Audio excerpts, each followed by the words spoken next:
Bueno, continuamos hoy con el desarrollo que venimos realizando hasta aquí, punto en el cual tenemos que empezar a plantearnos qué es esto de la subjetividad. Luego de haber recorrido acerca del área de incumbencia de la psicología, de los distintos abordajes que se realizan desde la psicología, llegamos al punto en el que nos encontramos que el objeto principal y articulador es el de la subjetividad, el de la construcción de la subjetividad a través de la tensión que se instala cuando se encuentran dos órdenes de la existencia diferentes, de raíces diferentes, de leyes de funcionamiento diferentes. Estos son la naturaleza, por un lado, la cultura, por otro. Si ustedes recuerdan, en la clase anterior habíamos planteado cómo se podían detectar para diferenciar distintos saberes acerca de la psicología. Uno de los criterios era el desacople entre naturaleza y cultura. Nosotros privilegiamos este criterio y allí nos instalamos para poder definir qué es esto de la subjetividad. La subjetividad resulta de la tensión de lo que llama Néstor Bernstein el proceso de sujetación.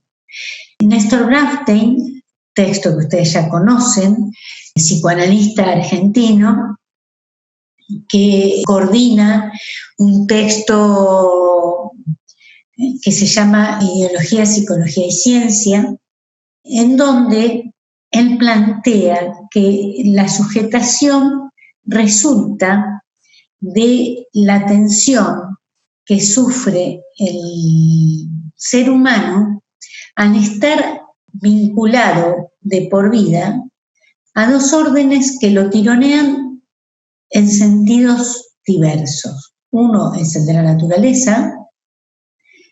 Tenemos una base natural que sobredetermina en gran medida nuestra existencia y tenemos una construcción cultural que sobredetermina, no en menor medida, también nuestra existencia. Tampoco podemos decir que somos mitad y mitad. En realidad somos sujetos culturales que se construyen sobre una base biológica.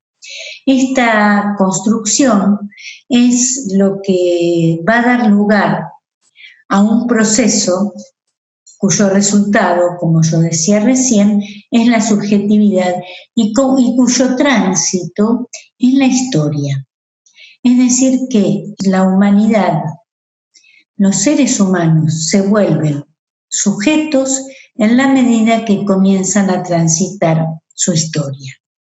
En este sentido, tenemos al inicio de nuestra existencia una tensión que comienza a resolverse siempre a favor de la cultura y termina siendo la cultura la que termina siendo posible la existencia natural.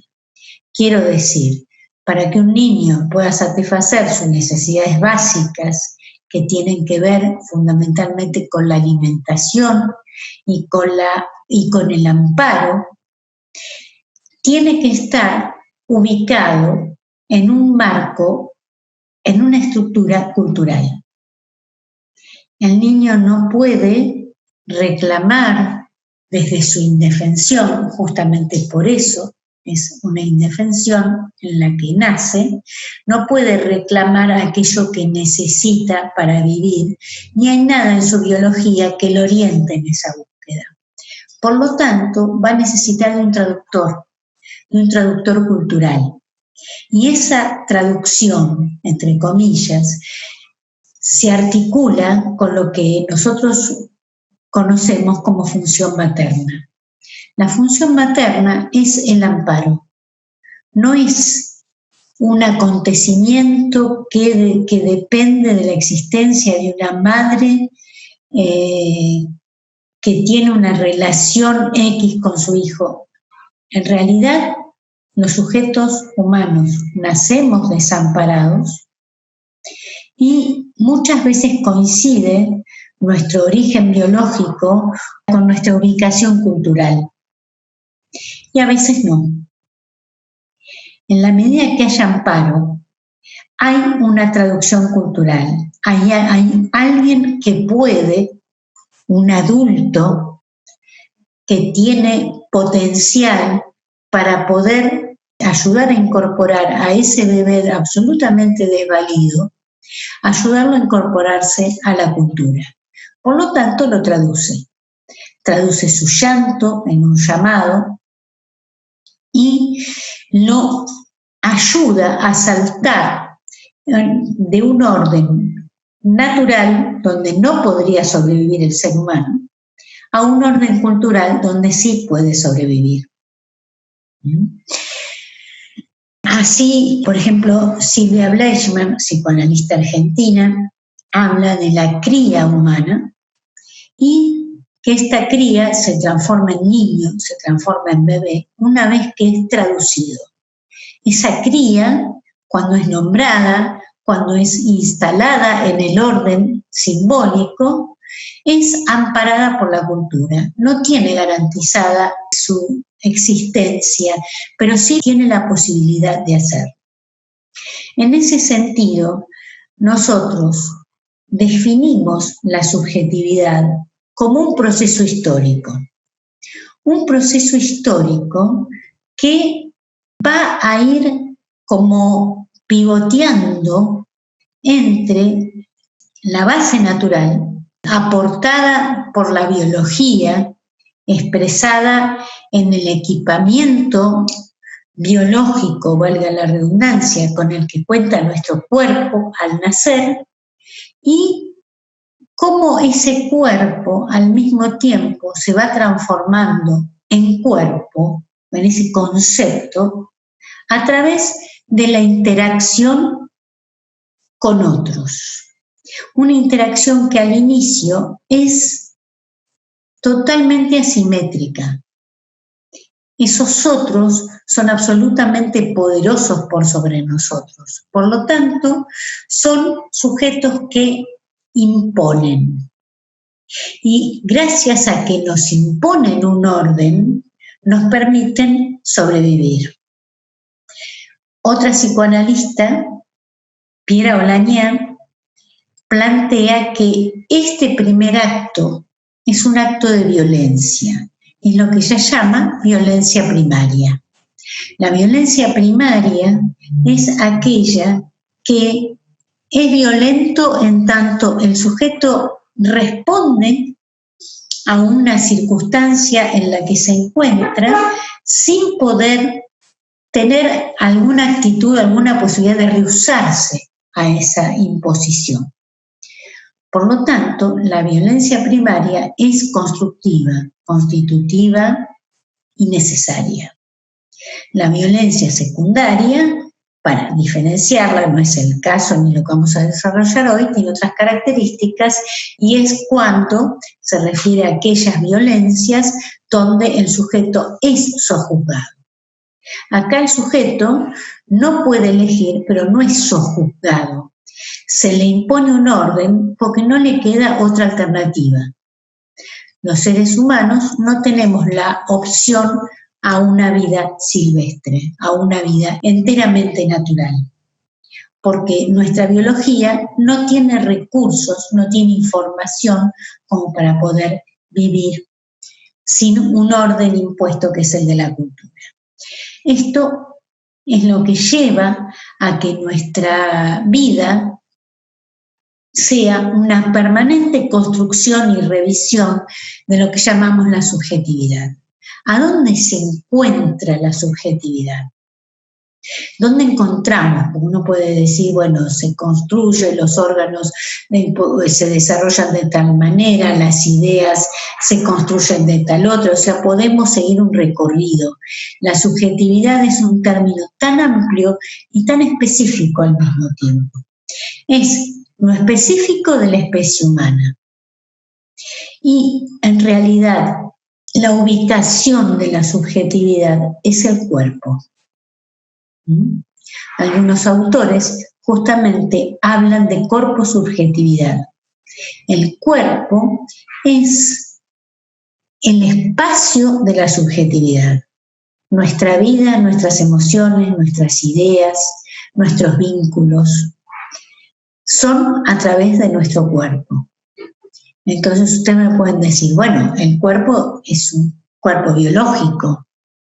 Sí, pero no obedece a leyes biológicas solamente. El orden cultural se impone sin desalojar de manera absoluta a la biología, pero sí le impone sus reglas.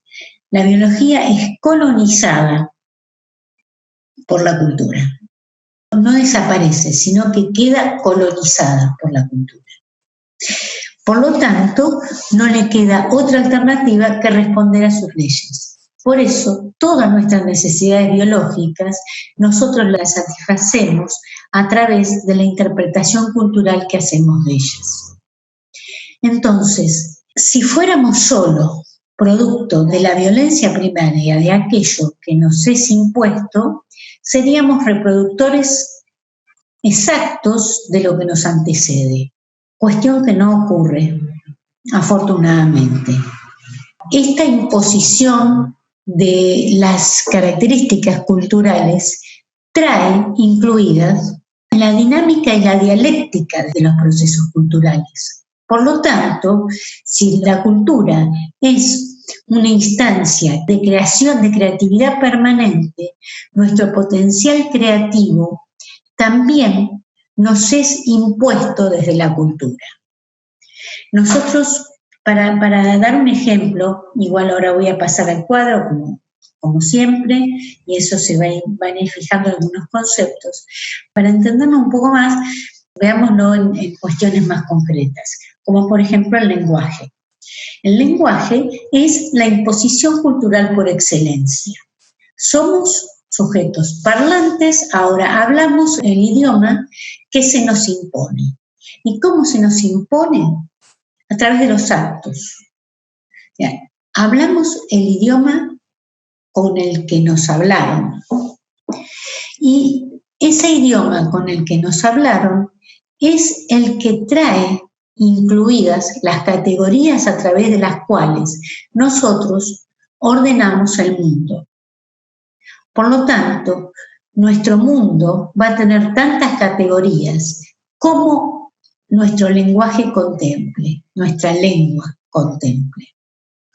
En ese sentido, los pares opositivos, la capacidad de establecer relaciones lógicas y de establecer modos de expresión, las sensaciones, las emociones, los odios, los amores, los proyectos, las frustraciones, todo aquello que uno liga casi, siente que está casi de una manera directamente ligada a lo emocional y no a lo intelectual, no escapa de una forma, y esa forma la da el lenguaje. Por lo tanto, al ser incluidos en una cultura a través del lenguaje, también se espera que este sujeto, al ser receptor de aquello que está instituido, pueda incorporar así la fuerza instituyente. Por lo tanto, la subjetividad se forma en la tensión entre lo instituido y lo instituyente. Estos son conceptos que desarrolla Castoriadis y que toma un psicoanalista que ustedes van a trabajar y van a leer uno o dos textos de él que se llama Yago Franco, en donde plantea que la subjetividad se juega en esa dinámica, en esa dialéctica entre lo instituido y lo instituyente. Porque un sujeto que solo reproduce lo instituido es un sujeto que queda abolido en su autonomía. La autonomía es un valor cultural que se nos impone. Pero si nosotros somos autónomos porque la autonomía se nos impuso, quedaríamos atrapados en una paradoja, porque no somos autónomos porque no nos sometemos justamente a esa imposición. Por lo tanto, nuevamente aquí esa tensión, esa dicotomía entre lo instituido y lo instituyente, entre la cultura y el sujeto que se incluye a esa cultura, portando en sí una base biológica, es lo que va a estar presente en la dinámica y en la dialéctica histórica. En este punto yo voy a compartir la pantalla, como suelo hacer, con un cuadro. Este cuadro trata de compartir algunos conceptos básicos que nos permitan entender más fluidamente lo que es la subjetividad. Subjetividad y aparato psíquico es el título. El título ya incluye un supuesto. La subjetividad, a lo largo de su construcción, de su tránsito, que es la historia, tengamos en cuenta esto, que lo vamos a retomar, la historia es el tránsito estructurante en la vida de un sujeto, va a dejar estructuras, a lo largo va a dejar marcas lo suficientemente estables como para transformarse en estructuras. Estas estructuras son, en el caso del desarrollo de hoy, el aparato psíquico.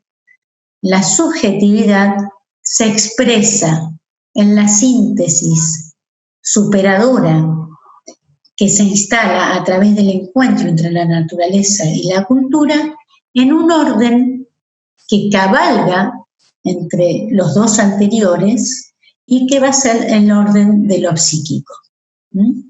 Quiero decir, lo psíquico es producto cultural, pero es una cultura encarnada. Por lo tanto, psiquismo cabalga e incluye tanto un orden como el otro. En este sentido, tenemos que el primer punto a tener en cuenta es el proceso de sujetación, ya conocido por ustedes, que es un concepto que propone Néstor Brownstein y que justamente da una respuesta y da una ubicación al psicoanálisis en el marco del resto de las demás ciencias, ¿no? Este proceso de sujetación es el proceso mediante el cual los seres humanos vamos incorporando lo sobredeterminado por la cultura, sin que esta cultura desaloje nuestra base biológica, nuestra base material. La sujetación nos hace habitantes de dos mundos y de dos órdenes en simultáneo, de los cuales, recuerden, uno de los órdenes coloniza al otro. Sujetación y construcción de lo psíquico. La sujetación y la construcción de lo psíquico es, retomo un poco lo que decía antes de compartir la pantalla, es el proceso mediante el cual los seres humanos van incorporando pautas culturales que no se copian, no se reproducen automáticamente, no se copian, bien digo, sino que se reconstruyen.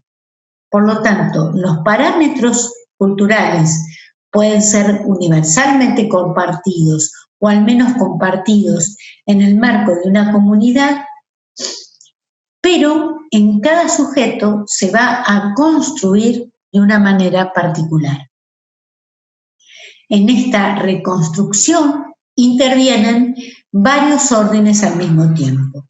El orden biológico, el orden cultural, el orden social, que sería un recorte específico del cultural, y el orden de los vínculos más cercanos. No es la cultura en su conjunto la que va a amparar al niño, sino son los representantes de la cultura que ejerzan en ese niño particular la función de amparo, Por lo tanto, las características de aquellas personas que ejerzan la función materna van a ser determinantes en la construcción subjetiva de ese niño. Pueden varias madres pertenecer a la misma cultura, pero eso no implica que sean las mismas madres, porque el modo de amparar al niño va a depender del deseo que cada una de esas madres, de esas amparadoras, se juegue y tenga sobre ese bebé. Es decir, que no hay una función biológica que esté mediatizando esta relación, sino una función absolutamente cultural. No estoy reproduciendo yo obviamente lo que dice el PowerPoint, sino que yo voy haciendo el desarrollo y este cuadro solamente puntúa algunos conceptos. Se deduce de lo dicho anteriormente que la cultura se da en contexto.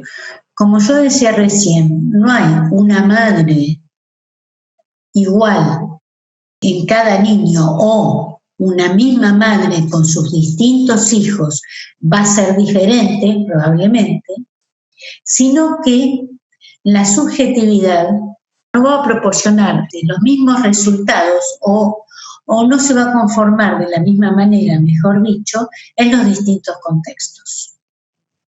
Contextos históricos, contextos temporales, contextos sociales, momentos, articulación de todos ellos. Es muy distinto nacer mujer en esta época que nacer mujer en la Edad Media, que nacer mujer en la Grecia clásica o que nacer mujer entre los aztecas cuando llega Hernán Cortés, por ejemplo.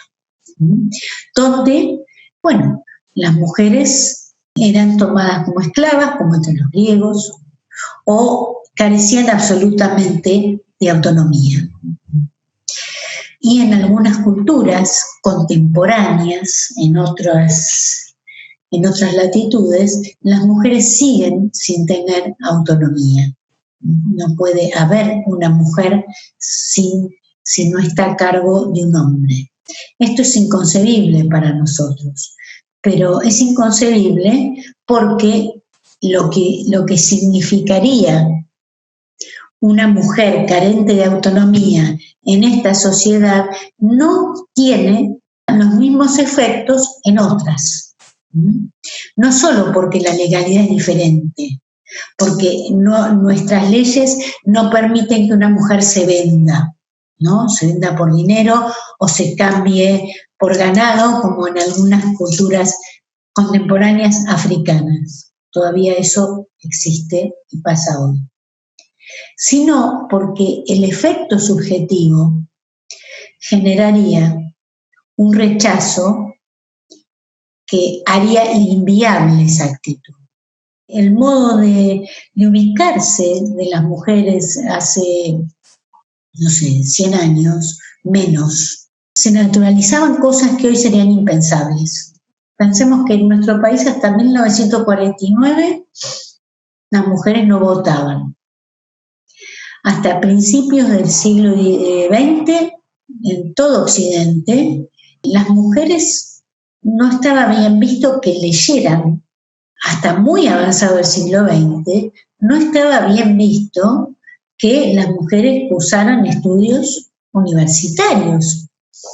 Si nadie le pregunta a alguien, ni siquiera si es hombre o mujer, o si ha transformado o ha cambiado su identidad sexual hoy. Pero el contexto sociohistórico, los valores hegemónicos son los que van a determinar la subjetividad. Y eso nos es impuesto, más allá de la decisión que nosotros tomemos. Hoy a ustedes les resulta, bueno, esto lo pienso en este momento, a ustedes les resulta bastante poco trabajoso los nuevos usos del lenguaje, que son muy importantes, porque el lenguaje es una herramienta de poder y que se cuestionen los masculinos y los femeninos, y si use la E, implica un minaje del lenguaje en pos y en favor de la inclusión. Cosa que a mí me parece absolutamente justa y de un gran crecimiento. Eso no quiere decir que a mí me resulte fácil incorporarlo. Ustedes notarán a lo largo de todo mi desarrollo que yo sigo con un lenguaje absolutamente dicotómico. Ellas y ellos. Y en muchos casos utilizamos el plural alineando hombres y mujeres en el masculino. Esto no está bien, pero tiene que ver con la fuerza violenta de aquello que se ha impuesto de manera inequívoca y contra lo cual tenemos que deconstruir como para dar lugar a nuevas formas.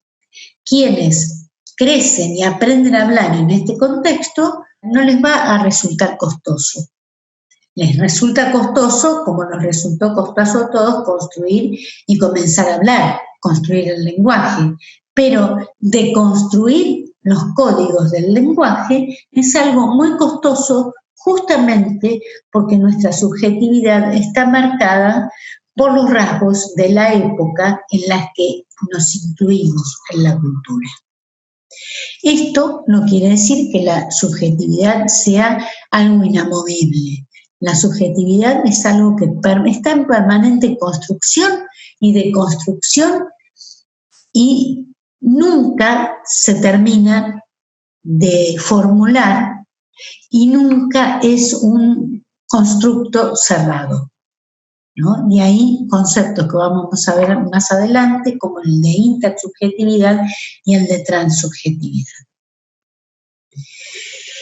En este sentido, nosotros tomamos el planteo que hace Yago Franco, que hace dialogar el concepto de subjetividad con los conceptos de instituyente e instituido, como yo nombré anteriormente. Lo instituido es lo que preexiste, es lo que está instituido. La cultura siempre es una institución a la cual nosotros arribamos. Lo instituyente es la autonomía que todo sujeto tiene, todo sujeto individual o colectivo tiene, como para poder recrear y crear sobre eso instituido. Por lo tanto, ¿qué es lo que hace posible que lo instituido pueda acceder a cierta dinámica? Entonces, la reacción, el cuestionamiento, la crítica, el aporte, son acciones instituyentes que en la medida en que pongan en crisis lo instituido, van a producir un cambio de hegemonía. Es decir, un cambio que lleva a conmover las bases estructurales de la subjetividad colectiva y que nos lleve a reformular un nuevo mundo. Lo instituyente no es la crítica, ni es la queja, menos que menos. La crítica puede desembocar en algo instituyente. La queja de que todo está mal, de que esto está, de que no me gusta, de que eso no es nada más que la consolidación de lo instituido. Cuando uno se queja, se declara de alguna manera impotente frente a la realidad. Lo instituyente tiene que ver con el cuestionamiento de los fundamentos de aquello que nos viene dado, ¿no? Ejemplo, el lenguaje. ¿Por qué ellas y ellos? ¿Por qué sin sexo la identidad sexual no es algo dicotómico? Eso es un cambio de hegemonía. Previo a estos cuestionamientos, ya el lugar de la mujer es un cambio de hegemonía. Esto lo plantea Castoriadis, lo retoma Yago Franco, y es un tema absolutamente candente y vigente, donde ustedes como generación o como generaciones son los protagonistas de estos cambios.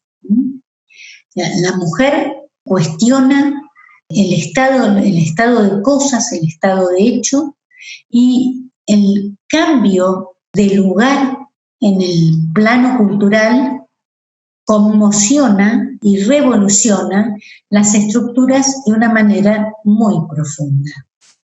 O sea, tan profunda que no van a poder volver a ser ni parecidas a como eran. El mundo de algún modo se articulaba en hombres y mujeres, y en esa desigualdad algunas mujeres buscaban alguna reivindicación. Esas reivindicaciones, muchas veces aisladas, aunque no habían querido ser aisladas, quedaban aisladas, ¿no? No conmovían la estructura instituida, pero sí acumulaban fuerza instituyente. En determinado momento hay algo que comienza a ser instituido. Y así veremos cuáles serán los futuros planteos como para que eso que fue instituyente, que después es instituido, pase nuevamente a ser disputado en su hegemonía por otros planteos, ¿no? Esa es la dinámica histórica que es inacabable. Un modo de abordar la subjetividad es, como yo dije antes, el abordaje de la construcción del aparato psíquico. El aparato psíquico es un modelo construido como para poner orden al ámbito de lo fenoménico, que es un transcurrir continuo, como la vida. Desde el primer momento hasta el último es un continuo que nosotros, para poder encuadrarla en distintos sistemas de conocimiento, lo vamos tratando de establecer discontinuidades a través de los modelos que imprimimos sobre la existencia.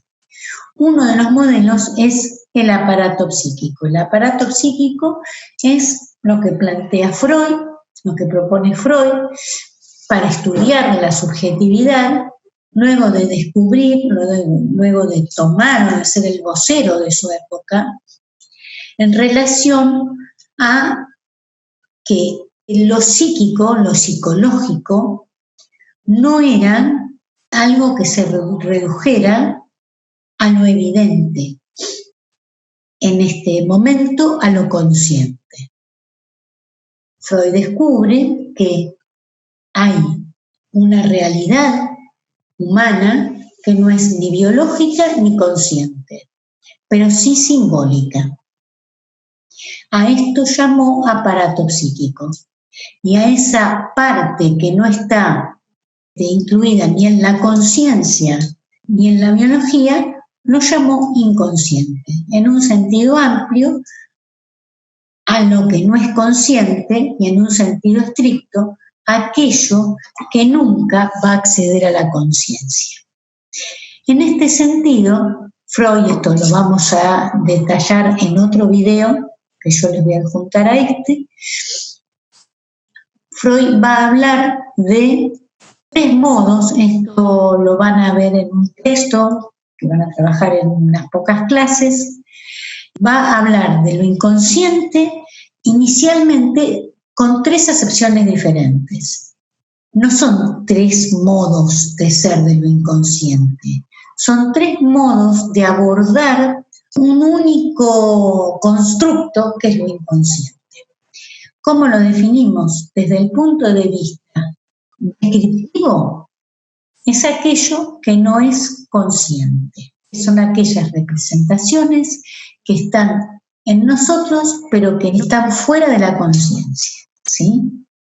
El inconsciente dinámico es la percepción de la existencia de una instancia subjetiva no consciente, pero que está en permanente interacción con la conciencia, en permanente interacción también con lo biológico. Freud veía que sus pacientes tenían por ahí síntomas orgánicos, expresados, mejor dicho, a nivel orgánico, pero cuya raíz no era orgánica, sino que era psíquica, o sea, era una representación que generaba el síntoma. Entonces, estas representaciones que generan un síntoma son inconscientes.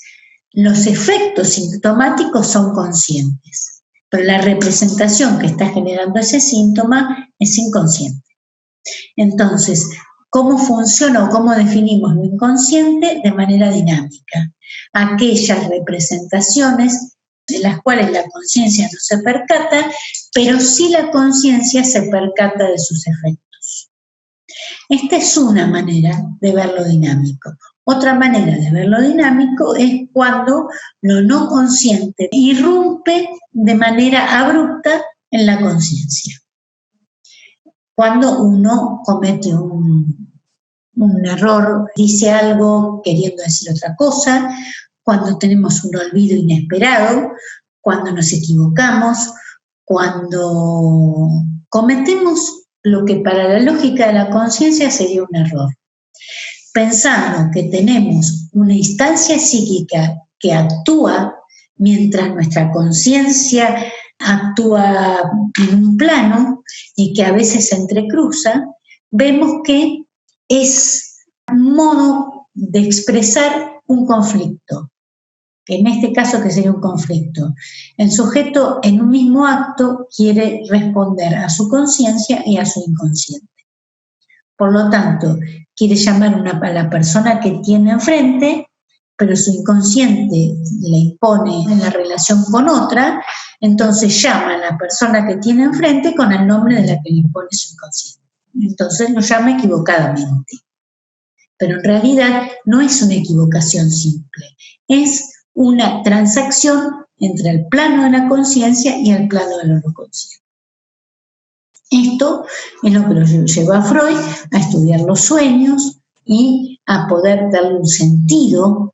Siempre los sueños a lo largo de la historia de la humanidad tuvieron un sentido, pero Freud explicó y indagó el universo onírico como la manifestación más genuina de lo inconsciente. Cuestión que nos lleva a la última acepción del término inconsciente, que es lo sistemático. Esto sistemático de lo inconsciente es lo que atañe a la legalidad del funcionamiento del inconsciente, a las leyes que regulan esos productos que son simbólicos, pero que para la conciencia son incomprensibles, como los sueños. Para poder entenderlo, Freud propone que se piense en una legalidad propia. Si nosotros entendemos con la legalidad y la lógica de la conciencia un sueño, si tratamos de entenderlo, no lo entendemos. Ahora, si lo entendemos con la legalidad propia del sistema psíquico inconsciente, sí lo entendemos. Y estas leyes de las que habló, que descubre Freud, son las leyes del lenguaje, las leyes que conforman el sentido lingüístico. Él las llama la condensación y el desplazamiento y se asemejan en sus formas a las figuras retóricas del lenguaje, universales, porque en todos los lenguajes aparecen, que son la metáfora y la metonimia. La condensación significa que con un mismo significante se está aludiendo a diferentes sentidos, ¿no? Condensa sentidos. Y el desplazamiento es la ley complementaria que alude a que con una parte de un significante estoy aludiendo a la totalidad. Esto se parece mucho en los sueños. Si uno dice, bueno, la de rojo o el de rojo hoy no vino, estoy refiriéndome a toda una persona a través de un rasgo. Y cuando yo utilizo la metáfora, estoy condensando en una expresión varios sentidos. Una cosa es decir el pelo claro y otra cosa es decir la de los rizos de oro, porque me estoy refiriendo al mismo objeto, pero me estoy refiriendo con una carga emocional que excede lo descriptivo. Estoy poniéndole un valor, estoy diciendo más de algo, más de una cosa en esa expresión. Le estoy dando valor de oro a alguien cuyo cabello es claro. Por lo tanto, estas son las leyes que figuran en el lenguaje y que se utiliza Freud para entender esas imágenes o esas situaciones aparentemente absurdas que ocurren en los sueños. En ese sentido, una escena, si uno la comienza a descomponer y no la descompone arbitrariamente, sino a través de las asociaciones de un paciente, va a transformar lo incomprensible en algo que tiene un sentido. Hasta aquí compartimos la pantalla y vamos a recapitular un poco.